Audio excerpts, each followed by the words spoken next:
Em junho de 1980, um avião militar pousou em uma pista de terra numa das regiões mais isoladas do norte do Canadá. Quando as portas se abriram, não saíram soldados nem equipamentos de guerra. De dentro das caixas surgiram 28 bisões da floresta, animais enormes que estavam prestes a entrar num vale onde nenhum membro selvagem de sua espécie caminhava havia mais de 100 anos. Para os responsáveis pela operação, aquilo era uma aposta quase desesperada. 28 animais representavam uma base perigosamente pequena para reconstruir uma população inteira. Um inverno extremo poderia matar os mais fracos. Uma matilha de lobos poderia atingir os filhotes. Uma única doença poderia acabar com tudo antes mesmo de o projeto realmente começar. Mas foi justamente aí que a história tomou um rumo inesperado.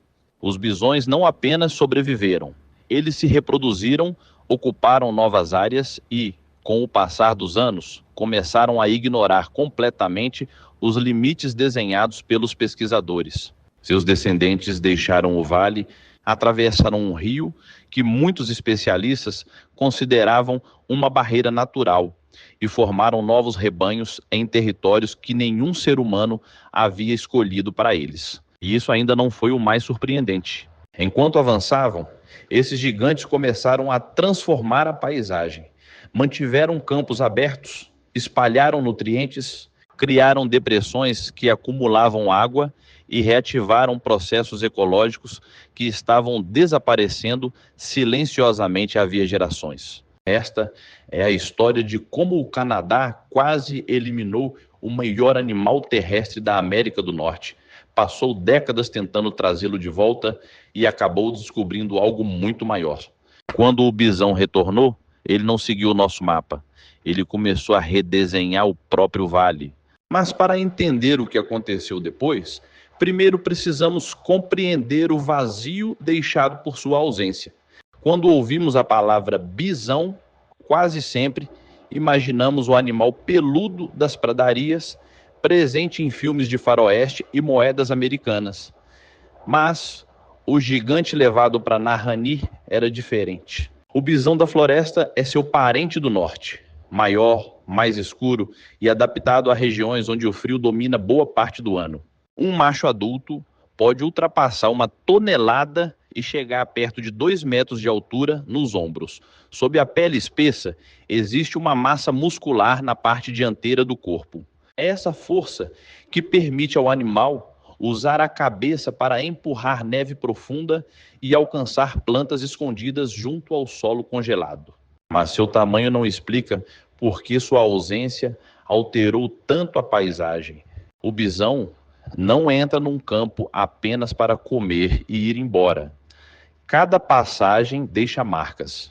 Ele mantém a vegetação baixa, derruba talos secos, abre trilhas e dificulta que arbustos dominem áreas antes cobertas por campos. Ao pastar de forma desigual, cria um mosaico de vegetação variada, útil para plantas, insetos e aves. Ele não ocupa simplesmente o ecossistema, ajuda a construí-lo. Quando se joga no chão e rola para afastar insetos ou cuidar da pele, seu corpo escava uma depressão chamada wallow. Depois da chuva ou do degelo, esses buracos podem reter água e funcionar como pequenas zonas úmidas. Fezes e urina devolvem nutrientes ao solo, enquanto sementes viajam presas ao pelo ou são transportadas pelo rebanho. E existe algo ainda mais difícil de reconstruir: conhecimento. Fêmeas experientes conduzem os jovens por rotas, áreas de alimentação e locais de nascimento aprendidos ao longo de gerações. Assim, um rebanho carrega não apenas genes, mas uma memória da paisagem. Retirar o bisão não significa apenas perder um grande mamífero. Significa desligar uma sequência inteira de processos ecológicos. E foi exatamente isso que o Canadá fez. Quando o bisão desaparece, não some apenas um rebanho. Uma engrenagem inteira da paisagem deixa de funcionar. E no Canadá, essa perda não aconteceu por acidente. A partir do século XIX, a expansão do comércio de peles transformou o bisão da floresta em um recurso a ser eliminado. Caçadores seguiram os rebanhos para o norte e rifles de repetição tornaram o massacre rápido. Em alguns lugares, um único grupo conseguia esvaziar um vale durante uma temporada. No início do século XX, restavam apenas algumas centenas. Em 1922, o governo criou o Parque Nacional Wood Buffalo para proteger os últimos animais selvagens. Parecia o começo da recuperação, mas, poucos anos depois, uma decisão tomada em nome da conservação colocou tudo novamente em risco. Mais de 6.000 bisões das planícies foram transferidos para o mesmo parque. Eles carregavam genes diferentes e, provavelmente, doenças bovinas como tuberculose e brucelose. As duas populações cruzaram, infecções se espalharam e a identidade genética do bisão da floresta ficou cada vez mais difícil de preservar. Durante décadas, muitos especialistas temeram que a forma original tivesse desaparecido para sempre. Então, no fim da década de 1950, um pesquisador do Serviço Canadense de Vida Selvagem sobrevoou uma região isolada no norte do parque, perto do rio Nyarlin. Ele avistou cerca de 200 bisões separados dos outros rebanhos por uma vasta extensão de terreno difícil. Seus corpos pareciam diferentes. Eram maiores, mais escuros e exibiam a elevação alta e retangular típica do bisão da floresta. Os exames confirmaram que aquele grupo preservava as características mais próximas da linhagem histórica. Pesquisas posteriores encontraram sinais de ancestrais distantes das planícies. Portanto, não era uma população geneticamente perfeita. Ainda assim, era a melhor esperança existente. Em 1963, o rebanho foi considerado livre das principais doenças bovinas, permitindo que alguns animais fossem usados para formar novas populações protegidas. A espécie não havia desaparecido. Ela estava esperando, escondida, por uma segunda chance. A partir daquele rebanho redescoberto, a recuperação deixou de depender apenas da sorte. Alguns animais foram capturados, examinados e enviados para populações protegidas. Uma delas ficava no Parque Nacional Elk Island, em Alberta, onde os bisões permaneceram isolados de rebanhos doentes e foram cuidadosamente monitorados. Elk Island tornou-se uma reserva viva, capaz de fornecer animais saudáveis para reconstruir a subespécie em outras regiões. Quando o rebanho cresceu o suficiente, 28 bisões foram escolhidos para uma missão arriscada. Em junho de 1980, eles foram transportados até o vale dos rios Liard e Nahanni e libertados perto de Nahanni Butte. O local não foi escolhido ao acaso. Campos boreais ofereciam alimento, áreas abertas facilitavam o deslocamento e depósitos naturais de minerais atendiam necessidades importantes dos animais. Mesmo assim, nenhum mapa podia garantir que sobreviveriam ao primeiro inverno. A verdadeira pergunta não era se sairiam das caixas, era se um grupo tão pequeno conseguiria construir algo duradouro. Nos meses seguintes, começaram a repetir o trabalho dos ancestrais, reduzir a vegetação alta, pisotear plantas secas, abrir trilhas e escavar depressões no solo. Depois de quase um século de ausência, o impacto ecológico do bisão reaparecia quase imediatamente. Era como se esse conhecimento nunca tivesse sido perdido. Ele ainda estava dentro dos animais, esperando uma paisagem onde pudesse voltar a funcionar. Anos depois, novos bisões seriam acrescentados para fortalecer a população e ampliar sua base genética. Mas, naquele primeiro momento, ninguém sabia se aqueles 28 fundadores iniciavam uma recuperação histórica ou apenas adiavam um novo desaparecimento. A recuperação ainda estava longe de ser segura. Moradores de Nahanni Butte começaram a ver os bisões perto da estrada, mas aquela proximidade também revelava riscos. Em outras regiões do norte, tuberculose bovina e brucelose circulavam entre rebanhos infectados. Para Nahanni, a distância funcionava como uma proteção invisível. Mesmo isolados dessas doenças, os animais enfrentavam outras ameaças. surtos de antraz podiam matar muitos bisões rapidamente. Lobos atacavam filhotes e indivíduos enfraquecidos durante invernos de neve profunda. Colisões com veículos retiravam animais da população e temporadas severas reduziam os nascimentos. Mas nenhum desses perigos se tornou a parte mais surpreendente. O verdadeiro choque era descobrir até onde os bisões estavam chegando. No fim da década de 1990, o rebanho já ocupava áreas muito além do local original de soltura. A lição era clara: concentrar toda a recuperação em um único vale seria arriscado demais. Equipes de conservação passaram a apoiar populações separadas em diferentes regiões do norte, para que uma doença, um inverno extremo ou outro desastre não apagasse toda a subespécie. Em Nahanni, novas solturas elevaram para 99 o número total de fundadores. Então os números começaram a desafiar as previsões. No início dos anos 2000, a população já contava com centenas de animais. Pesquisas aéreas estimaram cerca de 400 em 2004 e 2011. Em 2017, a estimativa saltou para aproximadamente 960 bisões, espalhados por cerca de 10 mil quilômetros quadrados. O que começara com 28 animais, agora ocupava uma região maior que muitos parques nacionais. Nahanni havia se tornado uma das recuperações de grandes mamíferos mais impressionantes do norte do Canadá. O rebanho era considerado livre de tuberculose bovina e brucelose, e sua expansão mostrava que podia crescer sem novas solturas. O bisão da floresta permanece legalmente classificado como ameaçado no Canadá. Mas em Nahanni, os aviões já não eram o centro da história. A partir dali, os próprios bisões assumiriam o controle.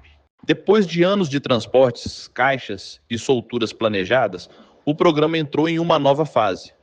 Os bisões de Nahanni já não dependiam de novos animais para continuar crescendo. Agora, moviam-se por conta própria, escolhendo rotas que não apareciam nos mapas dos pesquisadores. E foi nesse momento que a recuperação deixou de ser previsível. O rio Liard atravessa o território da população. É largo, frio e poderoso, com correntes capazes de transformar uma travessia em risco real. Durante muito tempo, parecia uma fronteira natural que limitaria a expansão do rebanho, mas os bisões não trataram o rio como uma parede. Eles entraram na água e nadaram de uma margem à outra sem qualquer orientação humana.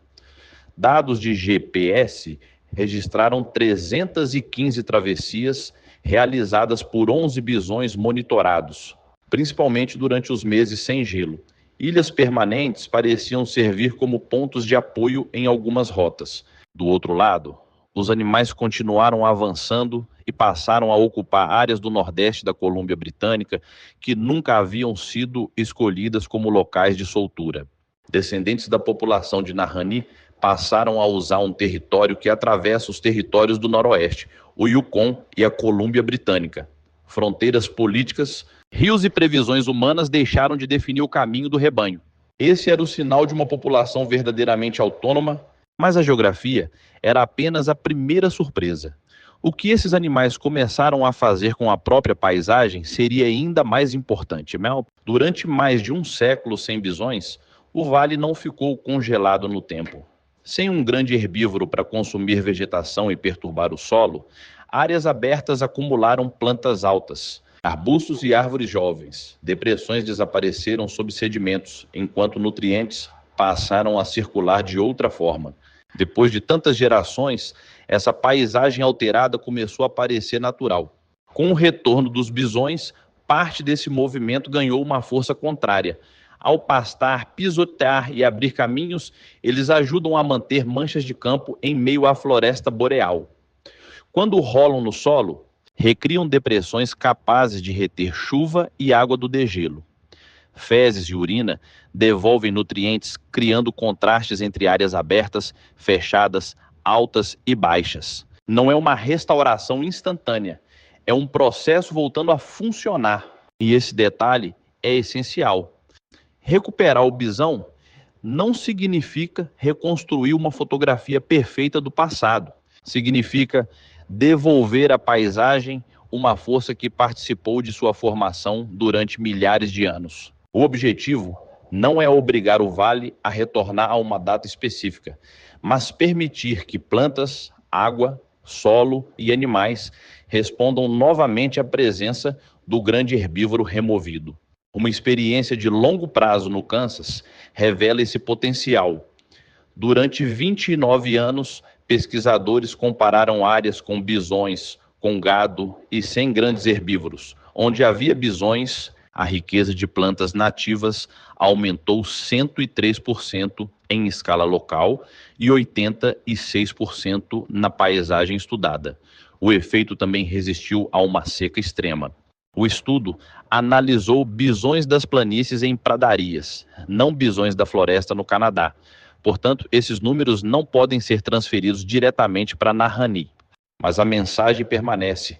Quando um grande herbívoro retorna ao sistema que ajudou a moldar, diversidade e resiliência podem responder de formas que décadas de ausência esconderam.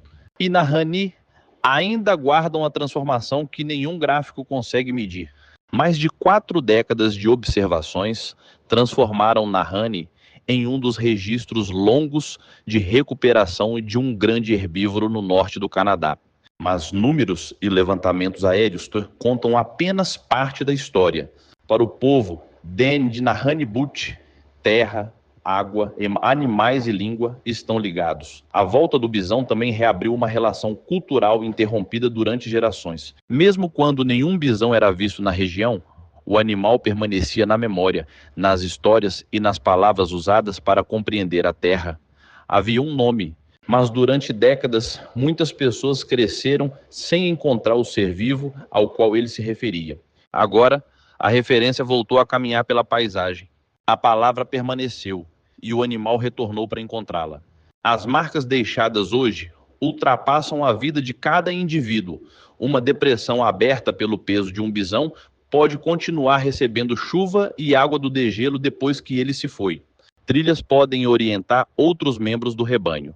Nutrientes espalhados numa estação podem influenciar plantas nas seguintes. O bisão não deixa apenas pegadas, deixa processos em movimento. Pense na dimensão dessa história. Um animal quase eliminado, um rebanho isolado redescoberto no fim da década de 1950, populações protegidas, 28 fundadores levados a Nahanni em 1980 e décadas de expansão, sem que ninguém precisasse desenhar cada rota. O retorno não recuperou apenas números, reconectou um animal à paisagem, ao conhecimento e às comunidades. E surge a pergunta final: quem realmente restaurou o vale? Os seres humanos ou os próprios bisões? Durante décadas, acreditamos que restaurar uma paisagem significava planejar cada etapa, controlar cada movimento e decidir onde cada animal deveria permanecer. Nahanni contou uma história diferente. Os seres humanos fizeram uma coisa essencial: devolveram o bisão ao território. Depois disso, o rebanho deixou de seguir nossas previsões. Eles cruzaram rios que pareciam impossíveis, ocuparam áreas que ninguém havia escolhido e reativaram processos que nenhuma máquina conseguiria reproduzir da mesma forma. Não fomos nós que ensinamos o vale a funcionar novamente. Nós apenas devolvemos o animal que ainda sabia como fazer isso e saímos do caminho. Talvez essa seja a verdadeira lição da recuperação. A natureza não precisa que controlemos cada detalhe. Às vezes, ela precisa apenas que removamos o obstáculo e devolvamos as peças que tiramos. Hoje, os descendentes daqueles 28 bisões continuam escrevendo uma história que nenhum mapa conseguiu prever. Você acredita que outros grandes animais também deveriam voltar aos lugares de onde desapareceram? Conte sua opinião nos comentários. E, se esta história mudou sua visão sobre conservação, compartilhe o vídeo e inscreva-se para conhecer outras recuperações que pareciam impossíveis.